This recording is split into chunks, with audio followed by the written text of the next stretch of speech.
আর লোকসভার আগে ফের পথে কুর্মীরা, দাবি আদায় বাঁকুড়ার গ্রামে গ্রামে মিছিল, লাগাতার আন্দোলনের হুঁশিয়ারি কর্মীদের।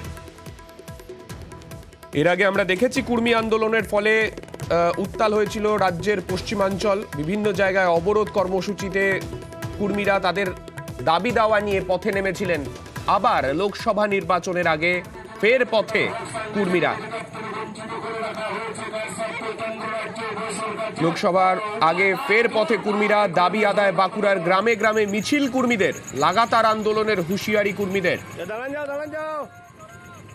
আগামী ভোটে দেখুন, আমাদের পঞ্চায়েত ভোট আমরা করেছি, পঞ্চায়েত ভোটে কেউ আমাদের থাকে না, আমরা আলাদাভাবে লড়েছি। আমাদের ভোট আমরা এক জায়গায় ফেলেছি।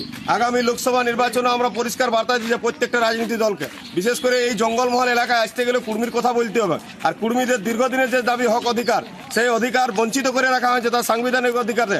আমরা ইতিপূর্বে আমরা স্বাধীনতার আগে আমরা ট্রাইবেল ছিলাম, এখন আমাদের ট্রাইবেলিটি হরণ করা হয়েছে। এর জন্য চক্রান্ত করছে যারা, সংবিধান চালাচ্ছে যারা, মানে সরকার চালাচ্ছে যারা, তারা হুঁশিয়ারি দিতে চায় আমাদের এই জঙ্গলমহলে আসতে গেলে, রাজনীতি করতে গেলে কুর্মীর কথা বলতে হবে, নাহলে আমরা জঙ্গলমহলে তাদের প্রবেশ অধিকার নিষিদ্ধ ঘোষণা করবো। কিসের জন্য আন্দোলন করবে? যা যা ওদের দাবি, সেই দাবি রাজ্য সরকার তো সহানুভূতির সঙ্গে দেখছে। ওদের পেটের যে অবস্থা, ভাতের অবস্থা, কাজ করে টাকা পাচ্ছে না, মমতা বন্দ্যোপাধ্যায় দিচ্ছে।